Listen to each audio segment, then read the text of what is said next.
Sir ఎలా చూడాలి? నిన్న సాయికృష్ణ వ్యవహారం, సాయికృష్ణ కుటుంబ సభ్యుల్ని వైఎస్ జగన్ పరామర్శించారు.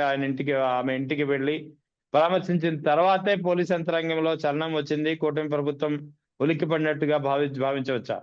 ఖచ్చితంగా జగన్మోహన్ రెడ్డి గారు నిన్న పర్యటన ఆంధ్రప్రదేశ్లో ఏదైతే ప్రజల ఆకాంక్షలు ఉన్నాయో లేదా ప్రజల మనోభావాలు ఉన్నాయో వాటి రిఫ్లెక్షన్. రాష్ట్ర ప్రజల మనోభావాల రిఫ్లెక్షన్ ఎందుకంటానంటే, ఘటన ఏంటి, ఘటన చుట్టూ కారణాలు ఏంటి వాటికన్నా ఘటన జరిగిన తీరు, వ్యవస్థ స్పందించిన పద్ధతి ఒక భయాందోళన కలిగించింది. ముఖ్యంగా వాళ్ళ తల్లి లేవనెత్తిన అనేక అంశాలు, మాటలు చాలా ఇబ్బందిగా సమాజం భావించింది. మనం ప్రస్తావన తీసుకున్నప్పుడు ఏ తల్లైనా ఏం కోరుకుంటుంది? నా కొడుకుని చూపించని అంటుంది, లేదా నా కొడుకుని పోలీస్ స్టేషన్లో లేదా కోర్టులో ఉంటుంది. కనీసం బూడిదన్న ఇవ్వండి అనడం అనేది ఒక పతనం కదా మనిషి జీవితంలో. అంతకన్నా పతనానికి ఏముంది మనిషికి? తన కన్న బిడ్డ. నేను ఒక సందర్భంలో చెప్పాను, విశాఖపట్నం సముద్రం ఘటన. పిల్లలు తప్పిపోతే నా పిల్లలను చూడాలని భావించిన తల్లి తిరిగి 3 రోజుల తర్వాత కనిపిస్తే చూడకూడదు అనుకునింది. కనపడకపోతే బాగుంటుంది, సముద్రంలో వెళ్ళిపోతే, ఎందుకంటే ఆ శవాన్ని చూడలేని పరిస్థితి. అంతకన్నా దారుణం కదా బూడిద అనేది, బూడిద కావడం అనేది. దాన్ని కోరుకునిందంటే ఆ తల్లి వేదన ఎలా ఉంటుందో అర్థం చేసుకోవాలి. కాబట్టి ఇట్లాంటి పేథటిక్ సమస్యను ప్రతి ప్రజల్ని కదిలించింది. ఆమె బాధ కదిలించింది, రియాక్షన్ అయిన తీరును అసహించుకుంది. కాబట్టి వాటన్నిటికి ప్రతినిధిగా జగన్మోహన్ రెడ్డి గారు అక్కడ రిఫ్లెక్ట్ అయ్యారు. ఫలితం కూడా వచ్చింది. ప్రభుత్వం స్పందించింది, వాళ్ళని సస్పెండ్ చేసింది అంతకుముందే. తర్వాత case 307 attempt murder case. Murder case CI మీద పెట్టడం అంటే ప్రభుత్వం అనుమానం ఆయన చేశాడనేగా. అంతే కదా. పోలీసు వ్యవస్థ చేయొచ్చు. ఇంతవరకు చరిత్రలో ఎప్పుడైనా జరుగుంటుందా? ఒక మనిషిని police station HOD murder case పెట్టడం ఏంటి? ఇప్పుడు కోర్టులో ఇంతవరకు ఆ విషయం చెప్పకపోవడం ఏంటి? కోర్టుకి చెప్పొచ్చు కదా, పోలీసులు వాళ్ళ లిమిట్స్ దాటి ప్రవర్తించారు, విచారణ జరుగుతుంది, ఫార్మ్ యాక్షన్ తీసుకుంటాం, మళ్ళీ విషయాలను చెప్పాల్సిన ప్రభుత్వం ఇంతవరకు ఆడ చెప్పట్లేదు. బహుశా జగన్ గారు వెళ్లకుండా ఇది పెద్ద ఇష్యూగా మారకుండా మిస్సింగ్ కేసుగా చూసుంటారు దాన్ని.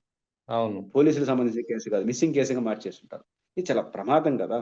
నేను ఇక్కడ ఏదో ముఖ్యమంత్రి గారికో, పవన్ కళ్యాణ్ గారికో, లోకేష్ గారికో, పార్టీ పెద్దలకు ఆపాదించదలుచుకోవాలా. కానీ మీ బాధ్యత ఏంటంటే, మీ బాధ్యతలు సక్రంగా చేయలేదని ఇక్కడ విమర్శ. ఈ ఘటన వచ్చిన వెంటనే ఫార్మ్ యాక్షన్ తీసుకుంటే మీ పని అయిపోయిండేది. వచ్చే ఆ పిల్లోని కొట్టమని సీఎం గారు, ఉప ముఖ్యమంత్రి గారు చెప్పాల్సిన అవసరం వచ్చింది, ఎన్ని విమర్శలు ఉన్నా కూడా. అతను పోలీసు స్థాయిలో జరిగిన వ్యవహారం, పోలీసు స్థాయి జరిగిన వ్యవహారాన్ని పోలీసులు కానీ వదిలేసి ఉండాలి, యాక్షన్ తీసుకునేసి ఉంటే అక్కడ అయిపోయిండేది. మీకు గౌరవం ఉండేది, మీ మెడకు చుట్టుకునేది కాదు. మీరు ఎప్పుడైతే దాన్ని పట్టించుకోకపోవడం, పట్టించుకున్న తర్వాత కోర్టు బయట టెక్నికల్ గా మాత్రం ఆయన మిస్సింగ్ కేసు, మానసికంగా మాత్రం ఏమైనాడు తెలియని కేసు. ప్రజలు చూస్తారు, కోర్టులు అయితే టెక్నికల్ గా పనిచేస్తాయి, ప్రజలు మానసికంగా పనిచేస్తారు కదా, ఎమోషనల్ గా పనిచేస్తారు కదా. కాబట్టి ప్రభుత్వం వ్యవహరించే తీరుతో ఒక భయాందోళన కలిగింది. జగన్మోహన్ రెడ్డి గారి పర్యటన వాళ్ళ తల్లికే కాదు, మొత్తం రాష్ట్ర ప్రజలకు కూడా ఒక భరోసా ఇచ్చేది జరిగింది. ప్రభుత్వం జగన్ గారు వెళితే కదులుతుంది అని ప్రజలు ఏదైతే విశ్వాసం పెంచుకుంటున్నారో అది రోజు రోజుకు ప్రూవ్ అవుతుంది. ఈ మనకు మిర్చి రైతులు ఉంది, ఆయన పోయిన వరకు లెటర్ రాయలేరు, ఆయన పోయినారు లెటర్ రాసినారు. మా జిల్లాలో మామిడి రైతున్నారు, ఆయన పోయిన వరకు పట్టించుకోవాలి. ఆయన పోయిన వెంటనే పోతారని తెలిసిన వెంటనే ₹4 మేము కూడా సబ్సిడీ ఇస్తామని 4.5 లక్షల టన్నులు 50,000 మంది రైతుల దగ్గర నుంచి కొనుక్కున్నారు. అది ముందే చేయొచ్చుగా. తర్వాత ఇప్పుడు కాక్వా, ఇప్పుడు అందరూ కోరుకునేది ఏం తెలుసా? మామూలుగా అయితే రెహమాన్ గారు ఏదో జర్నలిస్ట్ గా మీకు తెలుసు, ఫస్ట్ ప్రతిపక్షం దానికి ఊడు పోతే ఆ ముద్ర వేసేసి పనిగడ కాదేమో అని. మామూలు ప్రతిపక్షం ఆడికి పోతావని పని చేయరని ఫస్ట్ అధికార పార్టీకి పోయి కాదు ఈదుల్లో పోవాలంటే జగన్ ప్రతిపక్షం దగ్గరకు వస్తారు. ఇప్పుడు ఫస్ట్ ముఖ్యమంత్రిని వదిలేసి ప్రతిపక్షం దగ్గరకు వస్తున్నారు.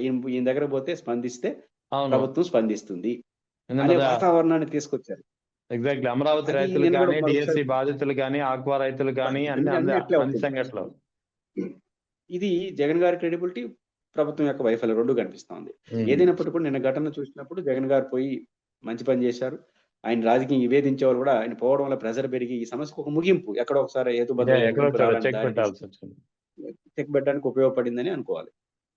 సో ఓవరాల్ గా ఈ సెక్షన్లు ఏవైతే ఉన్నాయో 103 అంటే నేరుగా అది డైరెక్ట్ మర్డర్ కేసు, బిఎన్ఎస్ఎస్.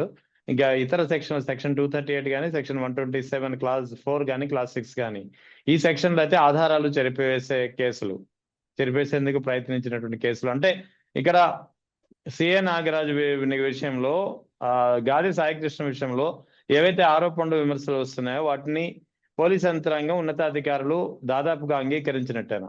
దీని ఆధారాలు చెరిపేయడం మర్డర్, ఆధారాలు చెరిపేయడం అనేది తెలిపింది. తర్వాత సెక్షన్ 103 బిఎన్ఎస్ఎస్ అంటే నేరుగా మర్డర్ కేసు. అది ఇంతకుముందు 302 ఉంటుంది కదా ఐపీసీ, ఈక్వల్ ఆధారాలు చెరిపేయడం సెక్షన్ 238 అండ్ 127 రెండు అప్లై అవుతున్నాయి.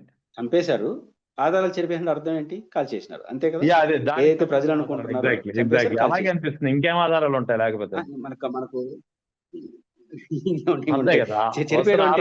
అవే కదా. అవును, అంటే ప్రజలు ఏదైతే అనుకుంటున్నారో అదే మీరు కేసు పెట్టారు.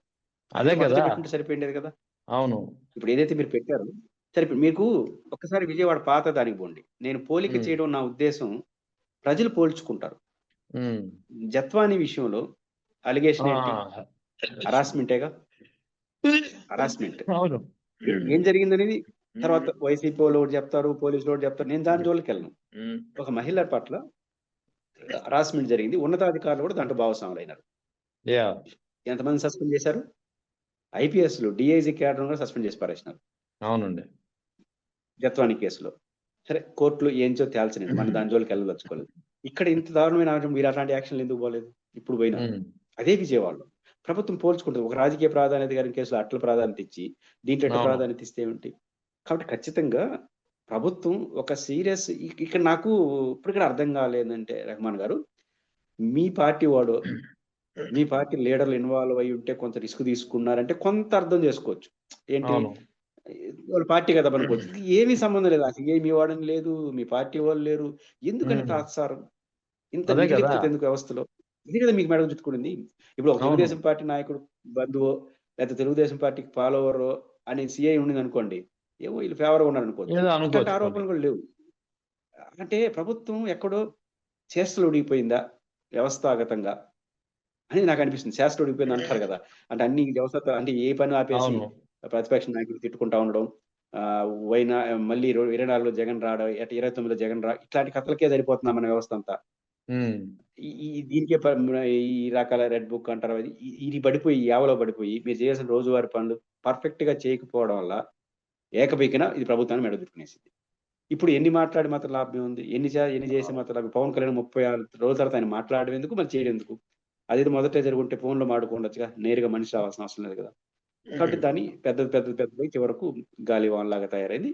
ఇది చాలా క్లియర్ గా ప్రజలు పోల్చుకొని ప్రభుత్వం ఎక్కడో తప్పు చేసింది అనే మెసేజ్ మాత్రం ప్రజలు తీసుకున్నారు. అయితే ఇప్పుడు ఇక్కడ ఈ సెక్షన్ నమోదు చేసిన తర్వాత, అదే నిన్న రాత్రి వైఎస్ జగన్ పర్యటన తర్వాత చోటు చేసుకున్నటువంటి పరిణామం ఇది. నిన్న రాత్రి ముఖ్యంగా అతనిపై ఇందాక అన్నట్టు డైరెక్ట్ మర్డర్ కేసు, హత్య కేసుతో పాటు ఆధారాలు చెరిపేసే సెక్షన్ల కింద కేసు నమోదైంది. సో వెరీ గుడ్, వెల్ బాగానే ఉంది. కానీ ఇక్కడ 29వ తేదీన హెబియస్ కార్పస్ పిటిషన్ పై విచారణ ఉంది. ఇక్కడ ప్రభుత్వం నేరుగా ఆ సెక్షన్ లో అప్లై చేసి కేసు నమోదు చేసింది. మరి హెబియస్ కార్పస్ పిటిషన్ విచారణ 29న ఉంది. కాంట్రాడిక్టరీ అవ్వట్లేదా? ఎలా ఆన్సర్ ఇవ్వబోతుంది ప్రభుత్వం? అంటే ఏం చెప్తుంది? హైకోర్టు ముందు ఏం భావించాల్సి ఉంటుంది. ఈ కేసులు పెట్టక ముందు నేను అనుకుంటుంది మిస్సింగ్ కేసు గానే చూసుంటాను. అవును, మిస్సింగ్ కేసు గానే వ్యవహారాలు నడుపుకుంటారని. మిస్సింగ్ కేసు కాబట్టి హెబియస్ కార్పస్ పిటిషన్ మీద ఆన్సర్ ఇచ్చుకోవచ్చు. ఇప్పుడు సీరియస్ గా ఏదో ఇప్పుడు అనివార్యం, ఇప్పుడు కమిట్ అవుతుంది. ఇప్పుడు అనివార్యం, ఇప్పుడు ఏం ఆన్సర్ ఇస్తుంది అనేది ప్రశ్న ఇప్పుడు. కాబట్టి ఖచ్చితంగా ఇప్పుడు యాక్షన్ సీరియస్ గానే ఉంటుందని అనుకుంటున్నాను. ఖచ్చితంగా యాక్షన్ లోకి వెళ్తారు, దీన్ని తాడోపేడో తేలుస్తారు. ఖచ్చితంగా దీన్ని రిఫ్లెక్ట్ చేయక తప్పదు. అంటే ప్రభుత్వం ఎప్పుడైతే ఈ కేసు పెట్టిందో అనివార్యంగా, పెట్టకపోతే లాయర్లు ఒప్పుకుంటారా, కోర్టు ఒప్పుకుంటుందా? నువ్వేమో ఆయన పైన మర్డర్ కేసు పెడతావు, ఎవరిని మర్డర్ చేసినట్టు? అవును, అంతే కదా. ఎవరైతే హెబియస్ కార్పస్ పిటిషన్ వేశారో ఆ పిల్లోడి కోసమే కదా. ఎవరిని మర్డర్ చేసినట్టు ఆయన? మీరు పెట్టిన కేసు అనుమానం మర్డర్ ప్లస్ సాక్ష్యాలు, అంటే మర్డర్ చేసేసి సాక్ష్యాలు తీసిపేసినారు. అనివార్యంగా ఇప్పుడు కోర్టు ఇది ప్రభుత్వం అవకాశంగా తీసుకొని అది నిజాలు చెప్పడం మంచిది. అక్కడ పోలీస్ డిపార్ట్మెంట్ విచారణ జరుగుతా ఉంది, ఈ స్థాయిలో జరిగినట్టుగా అనుమానం కేసు నమోదైంది కాబట్టి ఇది మిస్సింగ్ కాదు, ఇది జరిగింది, దీనిపైన సీరియస్ యాక్షన్ లో ఉన్నాం, త్వరలోనే అన్నీ చేస్తామని చెప్పాలి. కాకపోతే కోర్టు ఇంకో సీరియస్ తీసుకుని 30 రోజులు అయిందా మీకు అని కామెంట్లు చేయొచ్చు, వార్నింగ్ అడిగొచ్చు. ఇంకా పెద్ద స్థాయిలో ఉన్నవాళ్ళు ఏం చేస్తున్నారు? 30 రోజులు ఇష్యూ నడుస్తా ఉన్నా, ఆ పైనున్న అడిషనల్ ఎస్పీ, ఆ పైన ఎస్పీ అందరూ ఇరుక్కుంటారు ఇప్పుడు. సరే మీరు బానే ఉంది, ఇప్పుడు మర్డర్ కేసు అంటున్నారు. 30 రోజుల నుంచి ఆమె తిరుగుతా ఉంది కదా! కోర్టులో పిటిషన్ వేసిన తర్వాత 30 రోజులు, 20 రోజులు కోర్టులో పిటిషన్ వేసింది కదా! ఏం చేస్తున్నారు మీరు అధికారులని? చర్చ వస్తుంది కదా! ఆ సీఏ వరకే పరిమితం అయితే కుదరదు కదా! పైనోళ్ళు వస్తారు. కాబట్టి అవును. ఆలస్యం అమృతం విషయం అంటారు కదా! ఆ రకంగా మీరు సరైన సమయంలో సరైన నిర్ణయం తీసుకోవడం వల్ల ఆ విషయం అందరికి జుట్టుకొని చివరకు రాజకీయంగా ప్రభుత్వాన్ని మెడకు చుట్టుకునే వరకు తెచ్చుకున్నారు. అయితే ఇప్పుడు కేవలం నాగరాజ్కే పరిమితం అయిపోతుందా ఈ సెక్షన్ల వ్యవహారం? లేకపోతే కృష్ణ ఎందుకంటే ఒక్కరి వల్ల అయ్యే పని కాదు. ఒకవేళ నిజంగా జరిగి ఉంటే మాత్రం. మరి అటువంటిప్పుడు ఇతర పోలీస్ అధికారులు, ఇతరులపై కూడా ఈ కేసులు నమోదు చేయాల్సిన అవసరం ఉంది కదా! నేను అనుకున్నది కామన్ సెన్స్. టెక్నికల్ సెన్స్ నాకు లేదు గానీ కోర్టులో కామన్ సెన్స్ అనుకునేది ఏంటంటే హేబియస్ కార్పస్ పిటిషన్ ఎప్పుడు? లాంగ్ బ్యాక్ ఆమె అప్లై చేసింది. అవును. ఇప్పుడు మీరు ఈ రోజు నిన్న మర్డర్ కేసు పెట్టారు. హ్మ్. ఆ కే ఆయన్ని మర్డర్ చేసినట్టు లెక్క. అంటే ఎప్పుడు గమనించింది ఈ ప్రభుత్వం? హ్మ్. మళ్ళీ ఇన్ని రోజుల క్రితం హేబియస్ కార్పస్ పిటిషన్ వేసి అతన్ని హింసిస్తా ఉంటేనే, చంపేస్తుంటేనే ఏం చేస్తుంది ఆ పై అధికారులు? అవును. ఖచ్చితంగా పై అధికారులు అనివార్యంగా ఆన్సర్ చేయాల్సిన పరిస్థితి వస్తుంది. అంటే హ్మ్. నిర్లక్ష్యం అంటారు. అంటే నిర్లక్ష్యం అనే పాయింట్ ముందుకొచ్చేస్తుంది. ఆ కోణంలో ఖచ్చితంగా ఉన్నతాధికారులు ఎక్కడి వరకు ఆగుతుందో నాకు తెలీదు. అది ఏ అవును. స్థాయి అధికారి వరకు ఆగుతుందో తెలీదు గానీ, హ్మ్. ఇతర అధికారులు కూడా ఈ నిర్లక్ష్యం, ఈ ఆలస్యం అనే పాయింట్ కాడ ఖచ్చితంగా ఇబ్బంది పడాల్సిన పరిస్థితి వస్తుంది. అయితే ఇక్కడ ఘటన జరిగి ఇన్ని రోజులు అవుతున్నా సరే, అది కూడా జనసేన పార్టీకి సంబంధించినటువంటి కుటుంబానికి జరిగినటువంటి అన్యాయం. సో జనసేనాని పవన్ కళ్యాణ్ ఇప్పటి వరకు కనీసం స్పందించలేదు.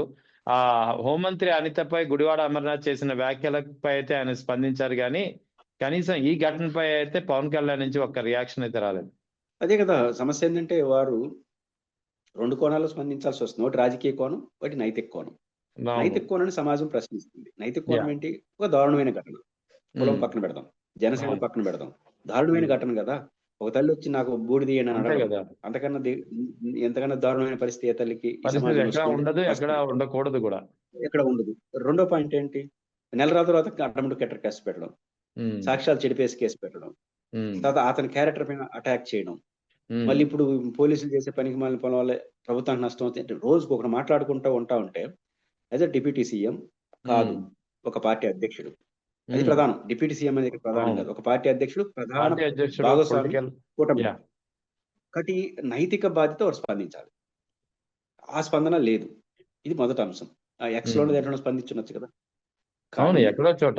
రాజకీయ కోణం ఏమొస్తోంది? కులం వస్తోంది. కులం, పార్టీ వస్తోంది. జనరల్‌గా అతను కాస్ట్ గాని ఇతరు చూసినప్పుడు ఆయన పవన్ కళ్యాణ్ అభిమానిగా కనిపిస్తున్నాడు.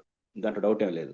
హ్మ్. కానీ అది క్వెషన్ అవుతుంది. అదేం మీ బాధ్యత కాదు. కాపు కులస్తులు కాబట్టి స్పందించాలి. మీరు కాపు కాబట్టని టెక్నికల్‌గా అడగలేము. కానీ హ్మ్. రాజకీయంగా ఆ ప్రశ్నలు మీకొత్తాయి. ఎందుకని? మీరు 2 స్టేట్‌మెంట్లు చాలా పాపులర్‌గా ఇస్తుంటారు. రాష్ట్ర భావన ఎట్టనో లేదు, కనీసం కుల భావన తెచ్చుకోనని చాలా సార్లు అవును. మనమే మాట్లాడినాం. 2 పెద్దన్న పాత్ర మనం పోషిద్దాం అన్నారు. పెద్దన్న పాత్ర అంటే హ్మ్. అర్థం ఏంటి రాజకీయాల్లో? అవును. అంతే గదా! కులమే కదా! ఎందుకు పోషించాలి? రెండోది ప్రజలు పదే పదే దీంట్లో అంటున్నదేందంటే, కులం ఎందుకు తీసుకొస్తారండి అంటున్నారు. యెస్, ప్రజలు హ్మ్. కులం తీసుకొచ్చిన మాట నిజం. కాపు, కాపు అని. వాళ్ళు కాపు కులాన్ని తీసుకురావడంలో వేదనుంది. భయముంది. కనీసం కులం పేరు చెప్పి హడావుడి చేసినా కనీసం న్యాయం చేస్తారేమో భయపడి, ఎవరైనా న్యాయం ఒక చేస్తారని. న్యాయం కోసం కులాన్ని తీసుకొచ్చారు ప్రజలు. కానీ మీరు రోజు రాజకీయం కోసం, ఓట్ల కోసం కులం తీసుకురావట్లేదా? కులాన్ని హ్మ్. తీసుకురాని రోజుందా? ఇప్పుడు కులాల పేరుతో మీరు సీట్లు ఇయట్లేదా? కులాల హ్మ్. దీంట్లో అవగాహన చేసుకోవట్లేదు. కులాలతో రాజకీయాలు చేయట్లేదు. ప్రతిరోజు కులమే గదా! స్టేజ్ మీద కూర్చునబెట్టే దగ్గర నుంచి అన్ని కులమే గదా! హ్మ్. మీరు ఓట్లు రాజకీయ పార్టీలు ముఖ్యంగా అధికారంలో ఉండేవాళ్ళు కులాన్ని రాజకీయ అవసరాల కోసం వాడుకుంటారు. కానీ హ్మ్. ప్రజల నుంచి వచ్చే కుల ఫీలింగు ఆ పేరుతోనే కనీసం మాకు మన కాపులంటే మనతో వస్తారేమో! ఈ పేరుతోనే ప్రభుత్వం భయపడుతుందేమో! ఒక భేదనతో, భయంతో ఇక్కడ కుల భావన వస్తా ఉంది. హ్మ్. మీరు అవసరాల కోసం కుల భావన తీసుకొచ్చారు. రెండిటికి చాలా వ్యత్యాసం ఉంది. అది ప్రభుత్వాలు గుర్తించాల్సిన అవసరం ఉంది.